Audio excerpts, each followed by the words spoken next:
All right, if you guys remember where we left off with the retro PC, our Nobilis system here, it worked, but it couldn't do anything. Honestly, because I forgot back then you need discs to do things, right? Our Battlefield DVD, our first disc is like corrupt because it's really scratched. So today we're gonna be doing a few things. One, all the stuff I bought isn't the size of like stuff back then so different than now. Remember, I got a new graphics card, correct for the era. I got another stick of RAM. I got the 2 new CPUs, which are faster Pentium 4s. Got the proper cooler for it, because that cooler has a busted fan blade. And I think that was pretty much it. But what I still need to make this work properly is I want to update the drive. I am getting a Plextor DVD rewrite drive that will go in here, but the problem is nothing today is IDE. This is IDE interface. Fortunately, Micro Center, who is the sponsor of today's video, even though they didn't buy any of this crap, I did, we're gonna head over there because I'm gonna get the Plextor DVD rewrite SATA drive and a SATA to IDE bridge board, which is pretty awesome. It allows me to convert IDE to SATA with a Molex power right into the drive. So I'm getting 2 of those because I'm hoping to be able to switch this over to a modern drive, because I need a DVD drive to play like Crysis and stuff like that. We do want to see if we can play Crysis on this and get more than 10 FPS. And I want to convert from the spinning hard drive to an SSD. Now, Windows XP does support up to 2 terabyte drives. And that's actually surprising to us, because I remember when 4 terabyte drives wouldn't show up on like Windows 7 and stuff until there was like BIOS updates for motherboards and whatnot, but I'm actually surprised XP supported up to 2 terabyte. I had like 128 gig drives back then, so it didn't matter to me. That was like 2 terabyte was like unattainable for me. But anyway, I think going to an SSD would also make this system a lot snappier, because remember, it is a single core Pentium 4. Hey, I'm a rapper now. Okay, but let's take a look at the stuff that came to see that it is truly what it's supposed to be.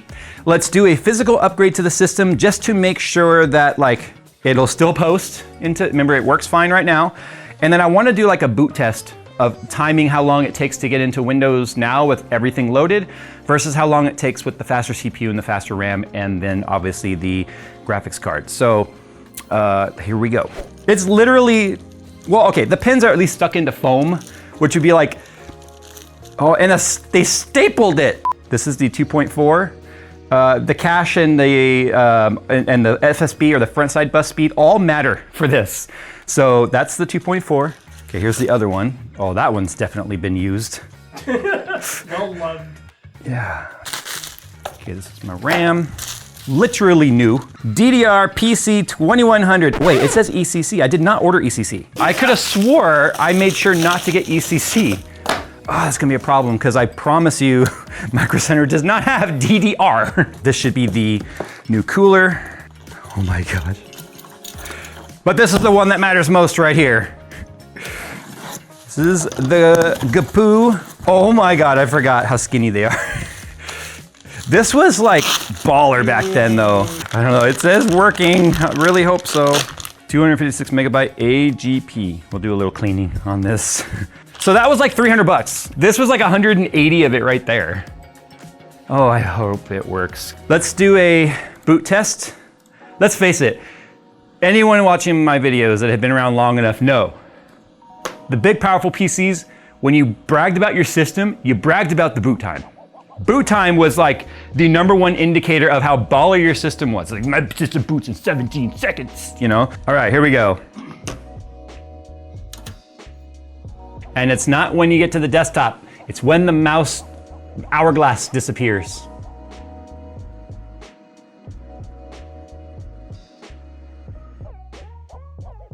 .72 seconds. Well, I guess we should just put the stick of RAM in, or see if it even keys in there. I could have swore, I want to double check my listing. I could have swore, because I even called out when I was shopping, like, oh, that's ECC, we don't want ECC. It says ECC reg. The problem was PepCAC. Well, I'm just gonna throw in the Kingston RAM right now and see if it boots. If it does, then we good. I don't think it supports it. So these are 2 revisions of the CPU that we couldn't quite find definitive information on what does or doesn't work. I'm gonna try the 512-800 first. It should be able to just slow down the CPU to the proper FSB, or front side bus. That's how it should work, and it also is the cleaner, nicer looking CPU. 248 megabytes of RAM. Yeah, does it say it's actually running at 1.2 gigahertz? Why would it be running half the speed? Should we now look for a BIOS update on this thing? Yeah, I figure I should at least test the graphics card. As long as this GPU works, we could probably still try like Half-Life and like Black Hawk Down and all those games. Oh, such a satisfying, That was satisfying a click. really solid snap. Just a big kerchunk. All right, well, we know the GPU works. That's a good sign. We have to head to Micro Center now. This was such the way life was for the era. And that's why I'm enjoying this, because it's actually bringing back so many like nostalgic memories and screaming, cussing matches, and a lot of round trips to PC Club. I went grocery shopping at Micro Center. I like that you get it in a paper bag. It's like brown bagging as a tech enthusiast.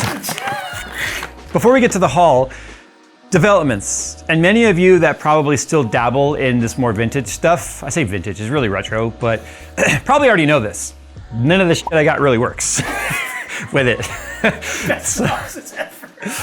Okay, so yes, front side bus and multiplier are absolutely coupled together. That's how it worked back then, right? I think Sandy Bridge was the last time they were coupled with a South Bridge, right? And a North Bridge and obviously the CPU itself.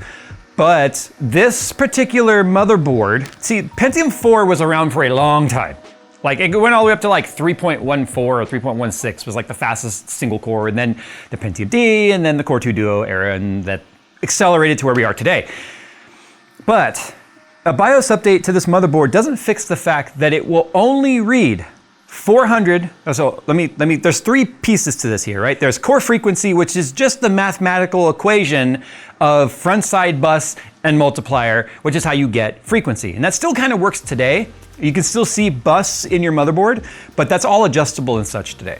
If you have a wide range of CPUs that are supported in modern motherboards, you plop it in, it reads the microcode, it knows what the CPU is, and then it just automatically configures itself. That is not the way things worked back then. They had a very definitive list of CPUs and configurations that would work in every motherboard, and not all motherboards were created equal. Intel boards were by far the most featureless motherboards that existed. Like there were Asus P-series motherboards that existed back then, MicroStar, as you know today is MSI, Gigabyte, all of those existed back. Foxconn even had motherboards in this era. See, if we had one of those motherboards today, we could potentially have just increased the front side bus to 800 or even 533 and then seen our clock speed go up with that, right? This particular motherboard, the D845GBV from Intel, only supports 400 and 533 with CPUs that have a 512K cache. That's it. But the other Pentium 4 2.4 that we have that won't boot specifically because it has a 1 megabyte cache, even though it's a 533 FSB. So the front side bus and the multiplier rate and all that would get you the 2.4, but this motherboard only is compatible with Pentium 4 CPUs that have a 512K cache. So this one's working because it's a 2.4 with a 512K cache, but it has an 800 megahertz FSB, which it doesn't support, so it automatically runs the ratio that's supported, which is half that at 400, which is why now when you half 800 to 400 and then you multiply it by a 12 multiplier, you get 1.2. So I have two CPUs I bought that don't work with this, which means to get back the 200 megahertz we have lost, I just have to go back to the CPU we started with. So now I have ECC RAM I didn't mean to buy, two Pentium 4 CPUs that are useless, and no amount of BIOS updating will fix that. At least we have a GPU that works. But before I do that, let's talk about the stuff we got at Micro Center, because this video is quickly falling apart and going less into retro gaming and more into the retro headaches that I forgot all about. It actually shows too how much more salespeople actually knew back then than today. No shade on any of the Best Buy, yeah, plenty of shade there. Most of them don't know CPUs. They can tell you the specs that are on the little card and sell you a pre-built or a laptop. Micro Center, definitely knowledgeable in a lot of today's stuff, but a lot of today's stuff is just simply, did you check the QVL? The RAM will work. And if it's not on the QVL, it'll run at JEDEC speeds, right? Done. CPUs, if it's the right socket, it will work. That's that easy. Everything else just self-configures itself. Could you imagine today, because think about all the different cache sizes, all the different CPUs that exist in the AMD lineup of 7000 and 9000, and including Intel's, right? Think about the pure number of CPUs that work in a particular motherboard because they simply share a socket and a chipset that will recognize the CPU. But could you imagine today if you had to properly pair a motherboard to a CPU based on cache and bus speeds and even steppings? Could you imagine if you had to do that? It reminds me now of all of the P4 Malaysia, P4 Costa Rica, like all these different areas that actually manufactured these CPUs usually had different revisions and steppings and such that would lead to compatibility or not. I am now being brutally reminded by this because I just spent another $200 at Microsoft. Not all 200 was for this, but this is for Phil's system. This is a USB 3 Dell external DVD rewrite drive. It's a slim drive. That way we can just use the faster machine to burn shit to play over here, okay? I got us, you ready? Remember the packaging, Phil? When you'd get an optical drive? Yes, it's black. They're only available in black. Back in the day though, you used to actually be able to buy just a replacement faceplate cover so you could switch from black to beige or whatever. This is a Plextor DVD rewrite that is SATA. We do not have SATA in this. So please let this work because I also bought 2 SATA to IDE bridge boards. This basically attaches to the back of your SATA device to turn it backwards compatible to an IDE device. So this should be just literally a drop-in replacement for the CD-ROM that's in there. That was 10 bucks and then it was like 20 something bucks I think for the drive, okay? So there's that, that's an upgrade to that. I have the second one here, which would allow us to run an SSD, but this will be for later because to do era gaming right now, spinning drive platter is definitely era correct because SSDs were not quite a thing yet. High-speed HDMI to DVI cable and way more DVDs than we need, but it's the smallest pack they had. That's it. Let me put the old ass CPU back in here.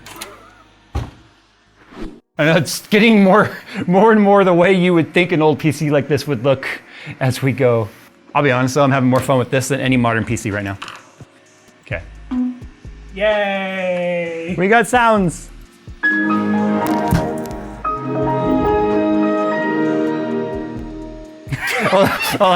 So this is turning out to be quite problematic actually with this bridge board and now it shows up as the CD-ROM again.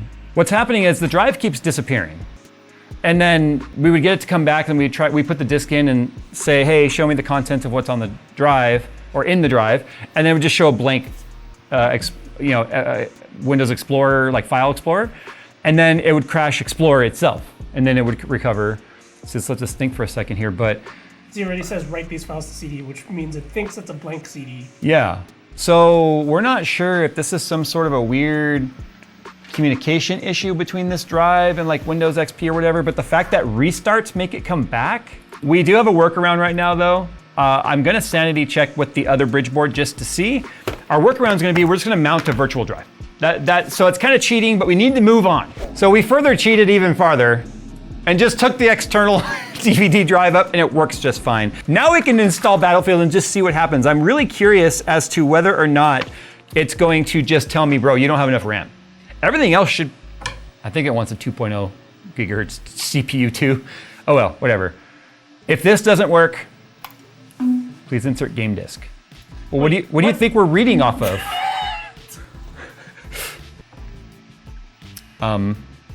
Game ISOs, Battlefield 2, disk 1 ISO. We don't need a suppressor, do any of that. There it is, now as if we have the CD in there. How? Why? What? What? Blackhawk downtime. I don't.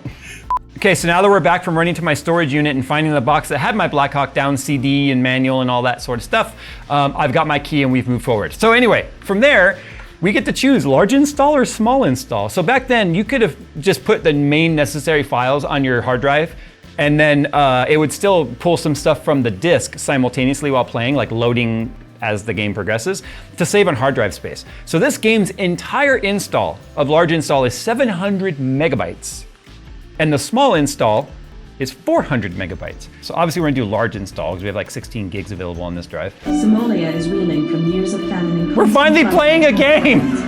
I don't think the settings might be a little bit,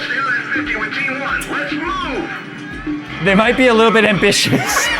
I can't see with the frame rate.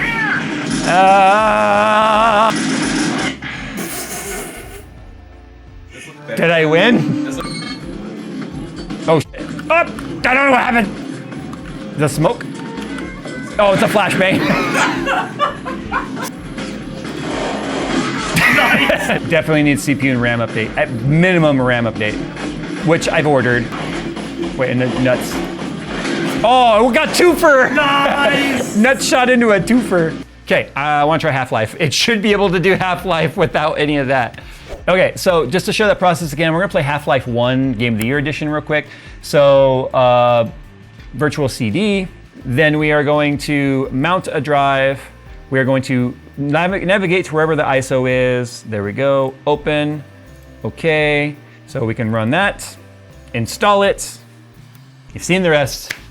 I gotta go back to the storage unit and get the key. Dude, the OG logo before the back of the head guy. So many memories. Did you even see it right now in this like ridiculous computer build and like crappy monitor and everything? This moment's still.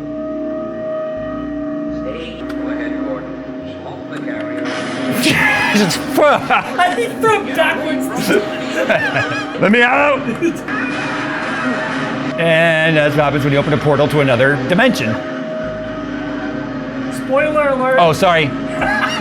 Anyway, we'll get out of here now. This has been interesting because there have been so many twists and turns in this project so far, and we're not done. This is where I wanted this to be like, okay, cool, we're playing Battlefield 2, which I still really want to get to, and now we want to upgrade this more, so that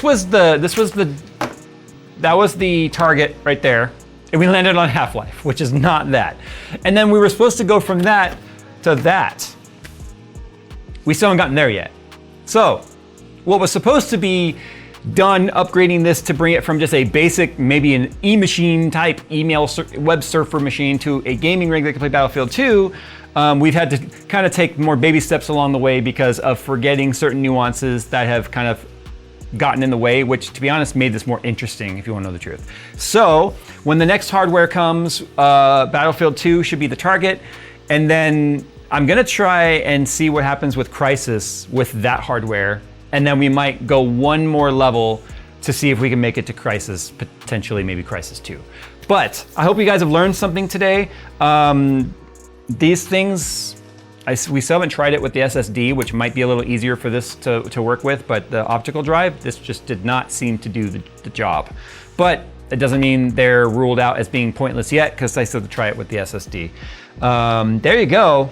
Biggest piece of information today was just about the nuances about CPU motherboard pairing, which was so much more nuanced back then than it is today. It really should show how spoiled we all are today about this CPU with this chipset. It doesn't matter, it's just gonna work. It's just gonna work no matter what. As long as your CPU hasn't come out too far after your motherboard's BIOS revision is. And then even then, it's just download the BIOS on an SSD, stick it in your motherboard, hit flash, and you're done. You're up and running.